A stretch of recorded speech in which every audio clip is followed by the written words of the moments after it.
Hello everyone, मैं हूं प्रतिमा और आप सभी का आई एग्जाम बी के यूट्यूब चैनल पर स्वागत है। हमारी IBPS SO एग्जाम स्पेशल की जो सीरीज चल रही है उसमें हमने अभी तक एब्रीविएशन के बारे में, कुछ शब्दों के बारे में, वाक्य के जो ट्रांसलेशन होते हैं, अनुवाद होते हैं, उसके बारे में हमने सीखा है। आज हम इस वीडियो में सीखेंगे कि महत्वपूर्ण वित्तीय शब्दों के बारे में। ये शब्द ऐसे होंगे जो जिनका सामान्य अर्थ में हम कुछ अलग अर्थ समझते हैं, लेकिन वित्तीय अर्थ में कुछ अलग तरीके से उनका अर्थ देखा जाता है। तो ये बहुत ही महत्वपूर्ण होंगे आपकी परीक्षा के लिए। और ये हमारी जो सीरीज है उसका ये पार्ट 5वां है। महत्वपूर्ण वित्तीय शब्दों को देखें इससे पहले उन विद्यार्थियों के लिए जो अभी इस संशय में है कि हमारा जो IBPS SO का फेज 1 का रिजल्ट नहीं आया है और इस चिंता में वो आगे की तैयारी अच्छे से नहीं कर पा रहे हैं, तो उनके लिए मैं बता दूं कि कभी कभी रिजल्ट आपका एडमिट कार्ड आने से 2-3 दिन पहले ही वो लोग निकालते हैं, जिस तरीके से PFRDA में देखा गया है। IBPS SO की जो मुख्य परीक्षा है वो आपकी 29 जनवरी को है।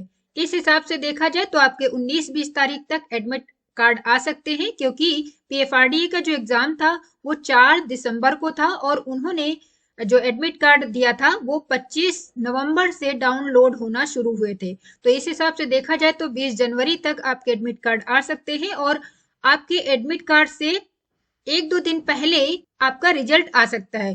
तो रिजल्ट कैसा भी हो आपको चिंता नहीं करना है, आपकी तैयारी अच्छे तरीके से चलती रहे उसका प्रयास कीजिए। तो इस चिंता को दूर करके आप अपनी तैयारी पर पूरा 100% फोकस करिए, क्योंकि भगवत गीता में भी ये लिखा है कि कर्म करते रहना चाहिए, फल की इच्छा नहीं करना चाहिए। आपने IBPS SO की प्री परीक्षा दे दिया है, आपने कर्म कर लिया है, अब उसके फल की चिंता ना करके आपके आगे की जो परीक्षा है उसके लिए तैयार रहना चाहिए। आपने जिस तरीके से तैयारी किया होगा उसका फल आपको मिल जाएगा, लेकिन अब जिस तरीके से तैयारी करेंगे उसका फल आपको आगे मिलने वाला है। तो चलिए अब शुरू करते हैं। महत्वपूर्ण वित्तीय शब्द है हमारे baby born, accreditation, anchorage, back end, backer, block loans, blanket price. अब हिंदी में इनका अर्थ देखते हैं तो बेबी बॉन्ड को कहते हैं अल्प राशि बॉन्ड, जबकि बेबी का अर्थ सामान्य अर्थ क्या होता है? बच्चा। और यहाँ पर है अल्प राशि का। दूसरा है एक्रेडिटेशन, जिसका अर्थ है आधिकारिक मान्यता या फिर श्रेय देना। अंकरेज का मतलब होता है लंगर शुल्क। बैक एंड का मतलब होता है पश्च स्तरीय। यहाँ पर बैक का मतलब ठीक है कि पश्च है, लेकिन एंड का मतलब क्या होता है? अंतिम या समाप्ति। लेकिन यहाँ पर वित्तीय शब्दावली में इसका अर्थ है स्तरीय। बैकर का अर्थ है धन लगाने वाला, जबकि ये बैक शब्द से बना हुआ है, लेकिन यहाँ पर वित्तीय शब्दावली में बैकर का अर्थ होता है धन लगाने वाला। ब्लॉक लोन्स एक मुश्त ऋण। ब्लॉक का अर्थ समझते हैं, सामान्य अर्थ पे हम देखते हैं कि किसी चीज को रोकना, ब्लॉक करना, लेकिन यहाँ पर अर्थ है एक मुश्त। ब्लैंकेट, ब्लैंकेट का मतलब कंबल होता है और यहाँ पर वित्तीय शब्दावली में इसका अर्थ है एक मुश्त।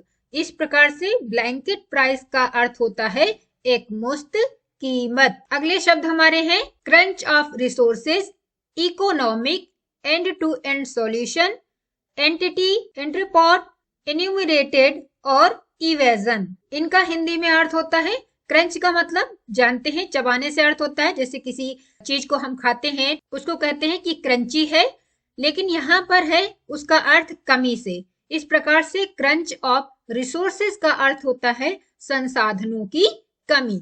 इकोनॉमिक का अर्थ होता है आर्थिक, लेकिन यहाँ पर वित्तीय शब्दावली में लाभदायक भी इसका अर्थ होता है। End to end solution, end to end, end का मतलब समाप्ति होती है, लेकिन यहाँ पर इसका अर्थ है संपूर्ण से, और इस प्रकार से एंड टू एंड सॉल्यूशन का अर्थ होता है संपूर्ण समाधान। एंटिटी किसी वस्तु को, पदार्थ को भी कहते हैं। वित्तीय शब्दावली में इसका अर्थ होता है संस्था, कंपनी या फिर इकाई से। इंटरपॉट गोदाम को कहते हैं, यहाँ पर वित्तीय शब्दावली में इसका अर्थ गोदाम होता है, जबकि गोडाउन्स जो सामान्य अर्थ में हम गोदाम का पर्यायवाची इंग्लिश में देखते हैं। इन्यूमरेटेड का मतलब होता है गिना हुआ, ये नंबर से बना हुआ शब्द है। इवेजन का अर्थ होता है अपवंचन। अगले महत्वपूर्ण वित्तीय शब्द है behaviour of price, acid forming food, repayment cycle, replacement cost, internal audit cell, fluid liquid acids, follow up action और मिनिमम एक्रिएज। इन सभी शब्दों का जो हिंदी में अर्थ होता है, तो बिहेवियर ऑफ प्राइस का अर्थ होता है कीमत की प्रवृत्ति। एसिड फॉर्मिंग फूड का मतलब होगा अम्लकारी खाद्य। रिपेमेंट साइकिल चुकौती दर, रिप्लेसमेंट कॉस्ट प्रतिस्थापना लागत, इंटरनल ऑडिट सेल आंतरिक लेखा परीक्षा कक्ष। अगला शब्द है फ्लूइड लिक्विड एसिड्स। यहाँ पर फ्लूइड लिक्विड का आप तरल पदार्थ से अर्थ समझते हैं, लेकिन वित्तीय शब्दावली में इसको कहते हैं अर्थ सुलभ। इस प्रकार से फ्लूइड लिक्विड एसिड्स को हिंदी में जब हम पर्याय करेंगे इसका, तो उसका ट्रांसलेशन या अनुवाद या पर्याय जो होगा वो होगा अर्थ सुलभ परिसंपत्तियां। फॉलो अप एक्शन को अनिवर्ती कार्रवाई कहेंगे और मिनिमम एक्रेज को कहते हैं न्यूनतम एकड़ क्षेत्रफल। तो इन शब्दों को आप नोट डाउन कर सकते हैं और इनको याद कर सकते हैं। इनसे मिलते जुलते शब्द आपकी परीक्षा में आ सकते हैं और इस प्रकार से आपकी परीक्षा में ये सहायक सिद्ध होंगे।